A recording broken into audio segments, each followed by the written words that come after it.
All right, everyone, welcome to episode 2 of the E&I Bourbon Salon.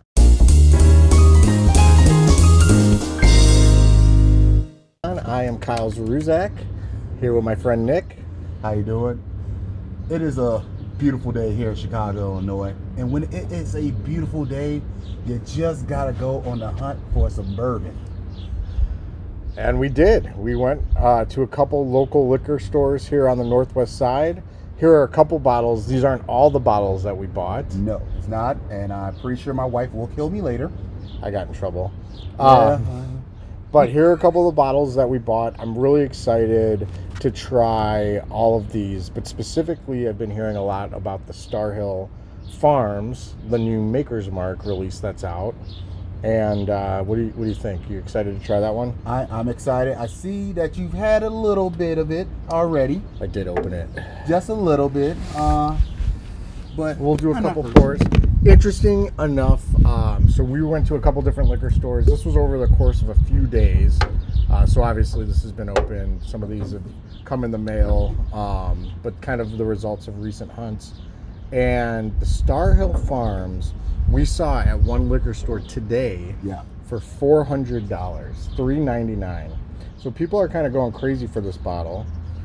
Those are some decent pours.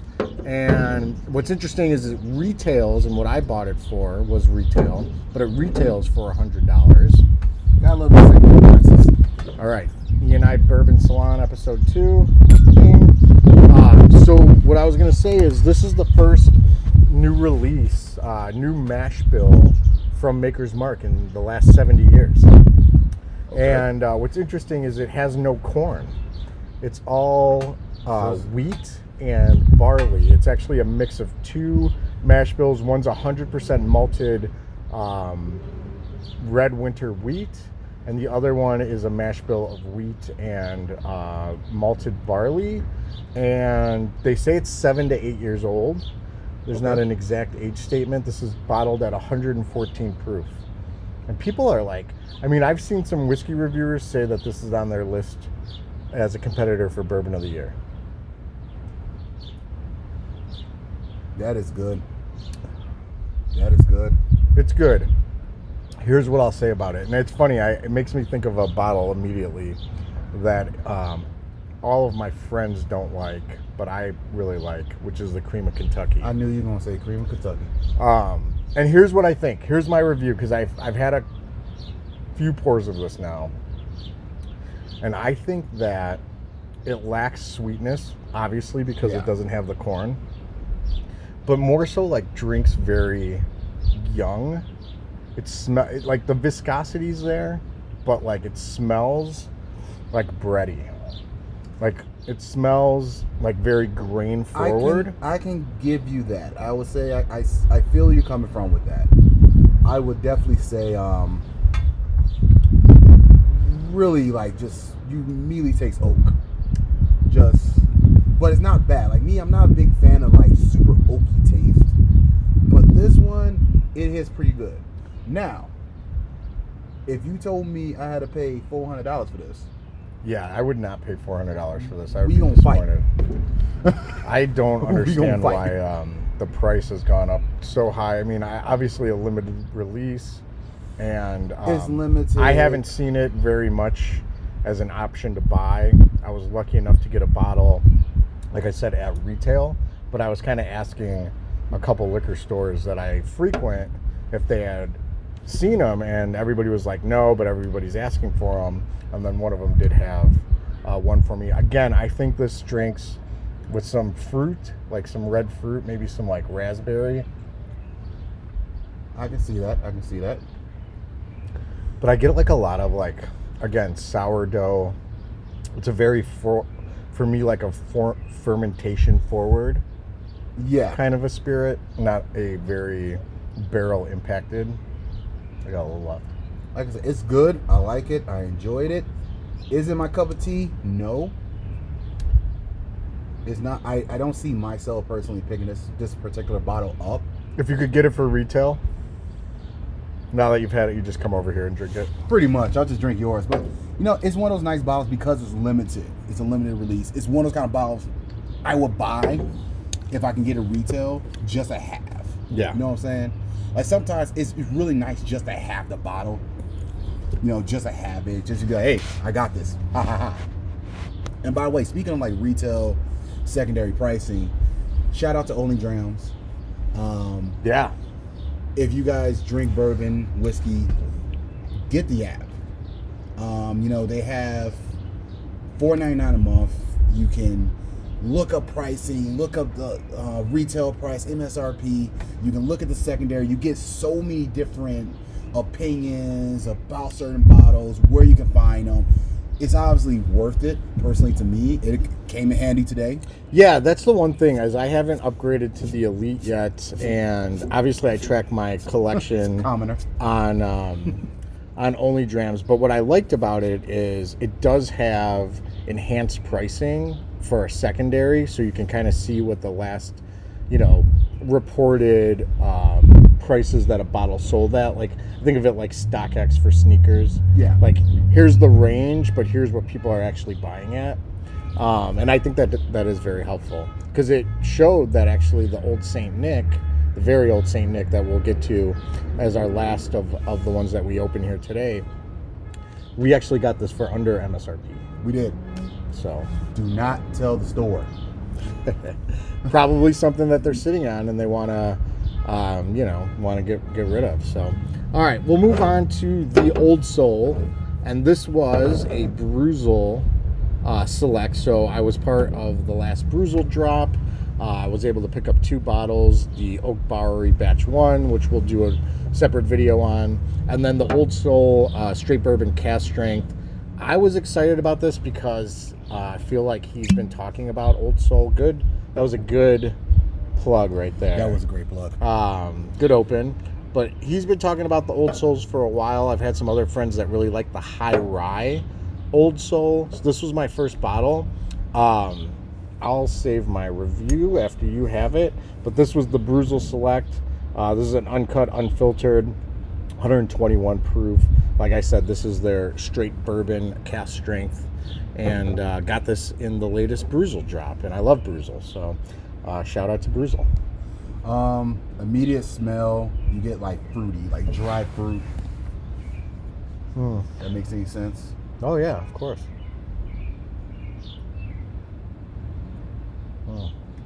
Getting a lot of ethanol on it. So it hits the palate immediately and then drops.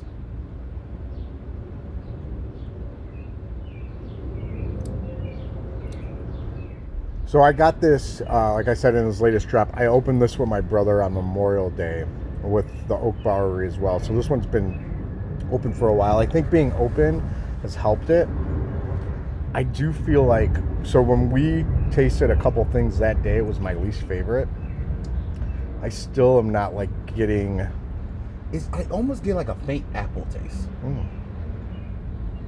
It's like almost like a faint apple. And once again, we are outside. Sometimes that sun hitting a certain way doesn't help, I'll be honest. But I get like the vanilla caramel. I get some of the oak influence. I get oak and apple. I get like a drying effect on my palate. It is doing that to me as well. Yeah, so I've had this a couple times now. Not my favorite. This is a 21% rye, 75% corn, 4% malted barley mash bill. This is 100% sexy. Nice. Cathead Distillery. This is out of Mississippi, Jackson, Mississippi. Oh, okay. And honestly, I can see what you're saying with the apple. Yeah, and I was gonna say, like, there's actually a lot of underrated like distilleries in the Southeast. We can talk about one real quick. Detling. So Father's Day is coming up, and my wife wants to get me a bottle. Obviously, everybody wants like the Jack 14, Russell's 15, that kind of stuff. But that single barrel rye from Detling, I would love to try that. Ooh, I just spilled a little. Oh, how dare you! But we have a single barrel of Detlings downstairs. That's what we want. That, and it's just straight coffee. it just has this immediate coffee taste. Chocolate coffee bomb. Man, boy, it just makes you want to smack your mama. I can't, she's dead, but Yeah, this is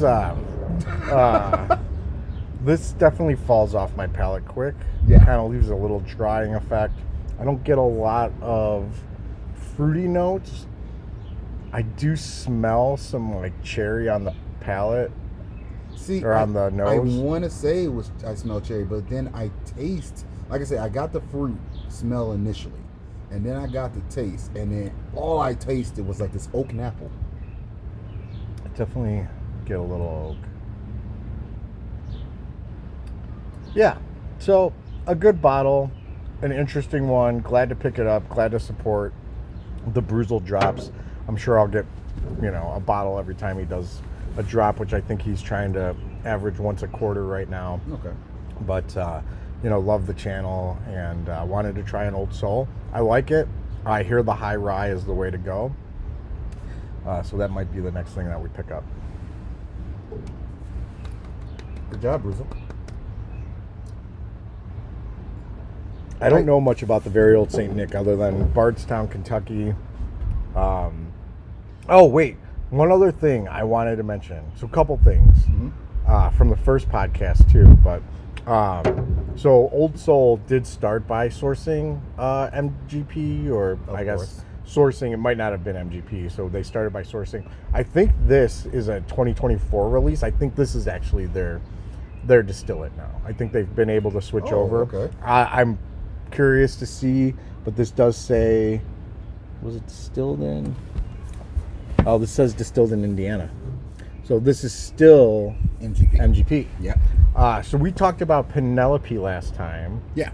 And I gave some facts. One of the things I forgot to mention is MGP. Okay, one of the things I forgot to mention is MGP did purchase Penelope in 2023 for like a good sum of money. Really? A decent sum of money. I want to say it was a couple $100 million. So Penelope, now owned by MGP. Here's another. We're talking about all the non-distiller producers. Now, while Old Soul, I hear, is distilling their own and is some of the newer releases are starting to become their distillate.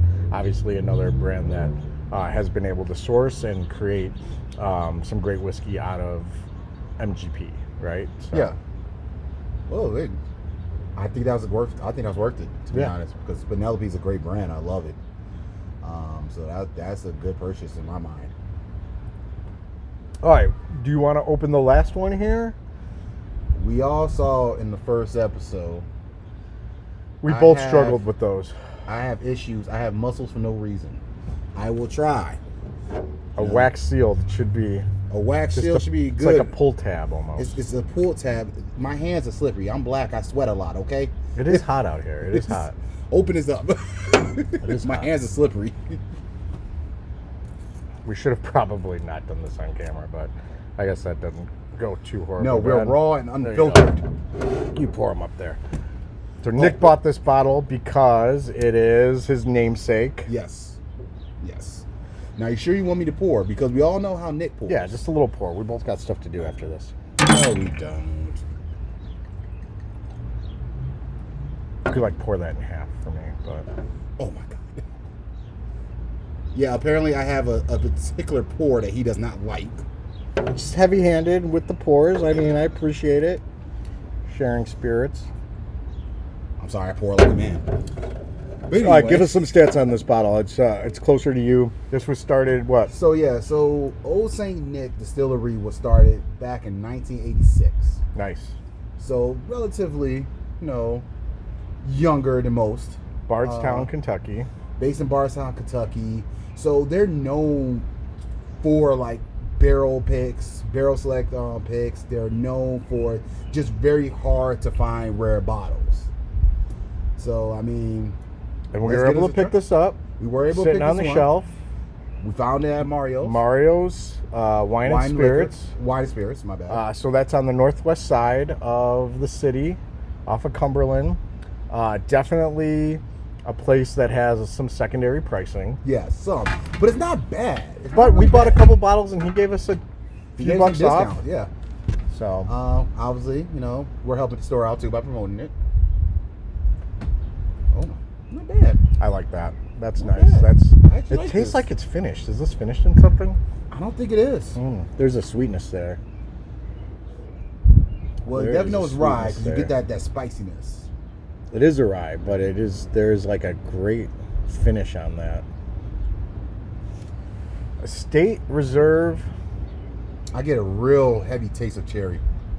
That's what I'm tasting. It's like that red fruit finish, strong. Really like heavy cherry Great nose. taste. And I love that cherry taste. Great I nose. love it. What was the proof on this? I think we went up and down in proof. We went up and down. Well, we went lower. This is 114, I'm not mistaken. I'm sorry, 118. We did go down, not by much, but we went down proof because you gotta do unopened bottles. You gotta do them last. You Yeah, I gotta do agree. that last. I always like to let a bottle sit for a little bit. It's why I was happy to open the Star Hill before you got here. And I would definitely say though, out of I all like three, this. this is my favorite. Cheers Agreed. to that. Cheers to that, buddy. Agreed. And I now understand why they're known for their rare and hard to find. Speaking of, by the way, so we mentioned on the last podcast that we are hunting. Always on the hunt. We're hunting for the buried treasure, The king. the king of Kentucky, from Old Forester, the bottle of bottles, the bourbon of bourbon. We're hunting for it. So I was doing research. It led me to the dark web. There I was talking to a man. He's now my contact. I can't give away names, but he told me there's a store not that far away from us, actually. Really? Not that far away. You ever heard of a town called Sherman, Illinois? Isn't that from the John Hughes movies? No. No, it's a real town. Are you sure? It's a real town. My contact was sure on it. It's a real town, okay? We have to go to Sherman, Illinois. It's not that far from here. It is the north suburbs. Not that far. There's this random, just out of the way liquor store. We have to go there and we have to talk to a man named Mr. Bueller. Okay, well, you've obviously seen the movie. What Mr. movie? Bueller's. Well, Mr. Bueller has a movie? What's the name of the movie? I can't think of it now. Damn it. Ferris Bueller's Day Off. Wait, what? Yeah, that's a John Hughes movie.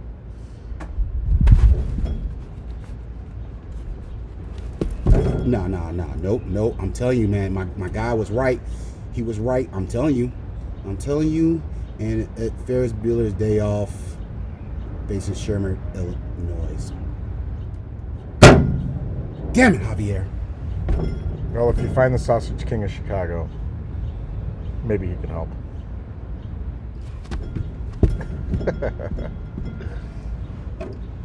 I like this one a lot, man. Very old St. Nick, first time. I love it. Yeah, I guess it's good.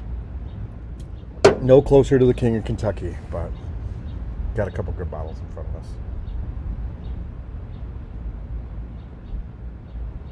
I'll kill you. But Nah. with that being said, I think we gotta head on to the salon topic of the day. Oh yeah, let's get these bottles out of the way. We'll do the salon talk. So, that's his bottle. I was going to take it. Goddamn It's right. good to My sit bad. everything on my bar, I think, just because it seems like the filming's happening here. So, Yeah. the more he leaves here, You might have to keep this bottle. I think I put the cording wrong. no, I think you're good. No, it's tight. Gotta bite it. Bite it out. Yeah, you're right. I was right. What the hell? Just, while we talking, just a little sip. And I know people in the comment section, y'all gonna be talking about me. I don't care. My feelings won't be hurt. That's a big pour. That's not a big pour. That's a big pour. You need help here. Jesus Christ. All right. Well, what were we talking about? All right, so we are not playing Dungeons and Dragons today. Unfortunately, we had a buddy that is going to a music festival today and can't play.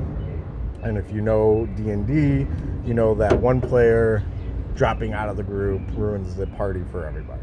So we actually wanted to talk about another way you could play Dungeons and Dragons, one of my favorite ways that you could play Dungeons and Dragons. Video game of the year 2023, Baldur's Gate 3. Or was that 2024? It was video game of the year 2023. Baldur's Gate 3. Oh. How come we haven't played Baldur's Gate 3 together?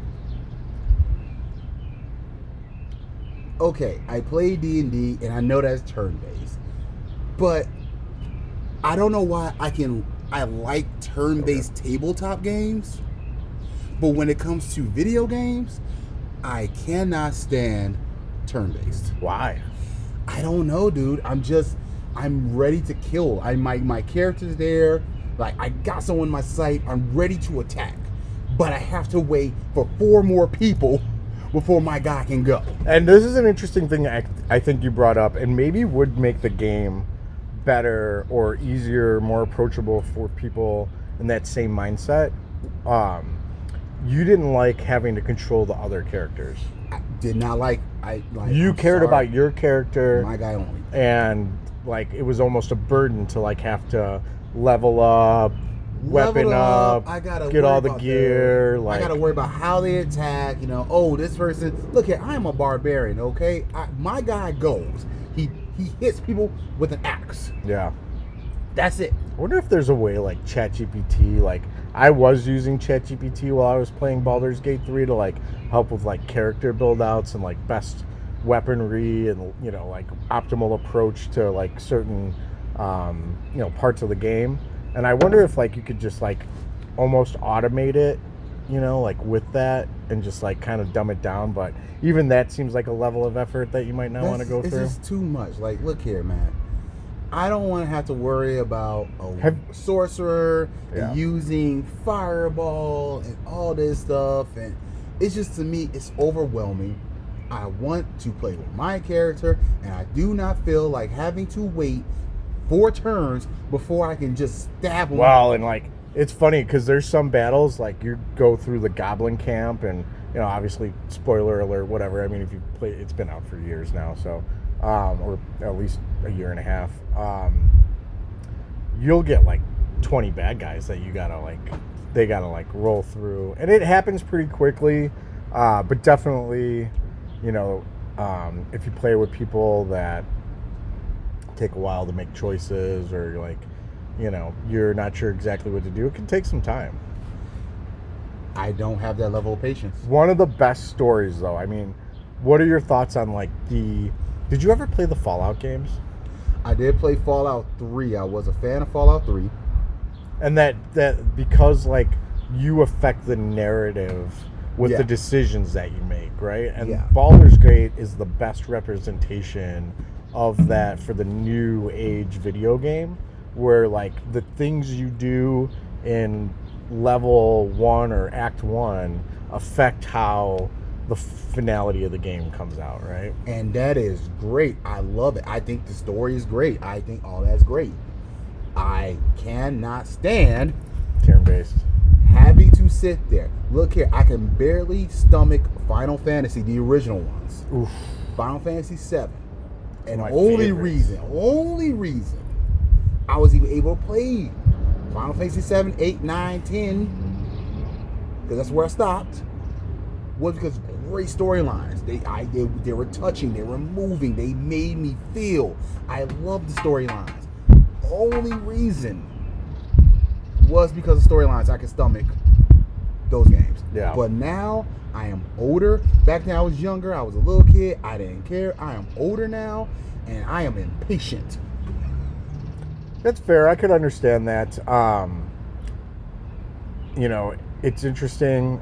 Have you played it? Have you started it yet? Or Baldur's Gate? Yeah. Yeah, I started. And here's another Where'd you thing. get to? I literally got off the ship. Okay. You got to the beach. I got to the beach and I stopped. And here was another reason I couldn't keep playing. And this is why I was upset. I smoke cigars and drink while playing video games. So if I have to focus that much, and at that point I was already on like my 5th or 6th pour. And we all know you already talk about my heavy-handed pours. Yeah. I'm already pretty lit. You go through bottles at home pretty quickly, I imagine. I'm already pretty lit. So I have to sit there and focus and go, oh, wait, I got to attack with this. Wait, what's their spells? You know what? I'll turn this off. It gets to be too much for me. Like, I love it. Like, I was able to run. I did the same thing with Ghost of Tsushima. I was able to run through that game.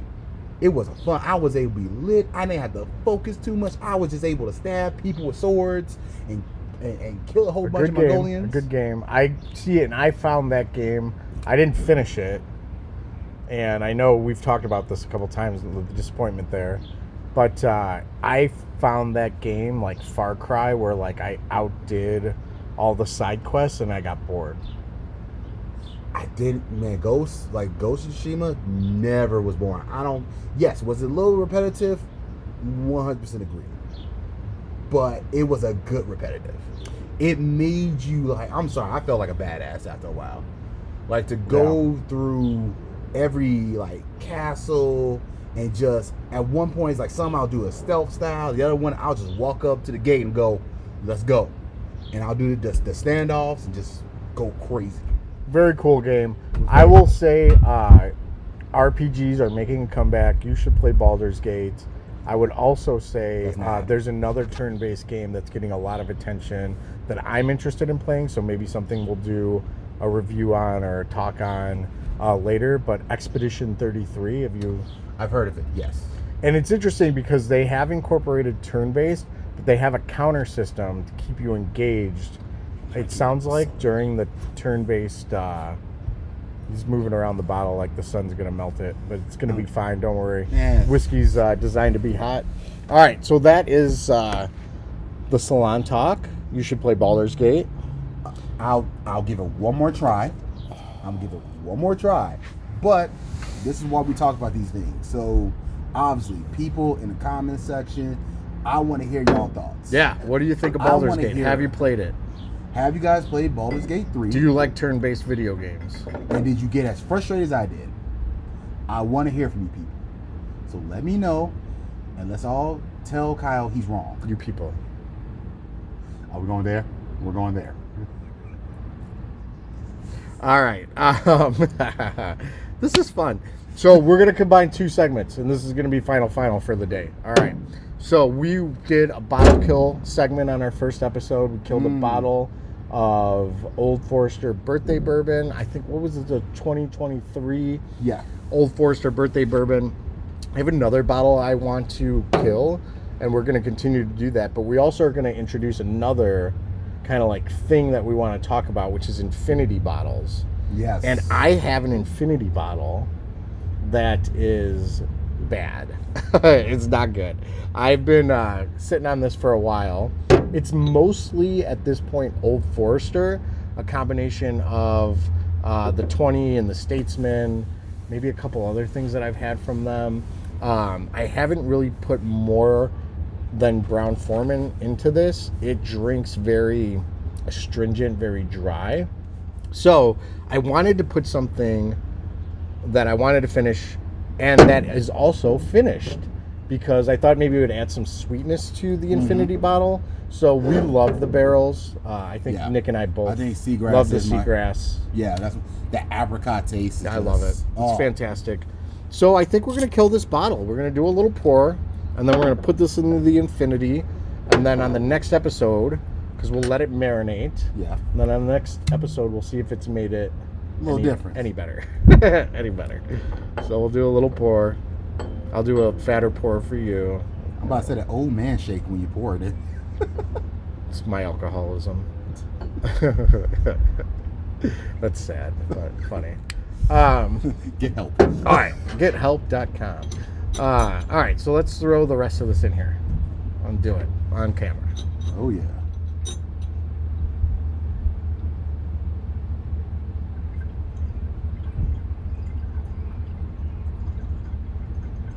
All right, so that's a good couple of ounces, I think. I mean, Yeah. we're not measuring, but we are tracking again on only drams. I am tracking, what I'm putting in roughly, what I think the ounces are. So that is a bottle kill of the barrel seagrass, and an addition to our E&I Bourbon Salon Infinity bottle. Now you got me thinking maybe. I'm gonna shake it. Whoa, whoa. All right, cool. You got me thinking maybe I should bring one of my bottles over next time and we'll add it. I love it. If you got something that's almost done, I think we could combine these segments and fill this thing back up and try to see if we can make $1 out of something here. Chicken. What do they say in wrestling? Making chicken salad out of chicken shit. Let's try to do that. Let's do it, baby. Because that was kind of chicken shit at first. Oh, Barrel. So love Fred Minnick. He's involved in this company. It seems like there's been, I don't know, like a slowdown. Definitely seen prices coming down on the barrels.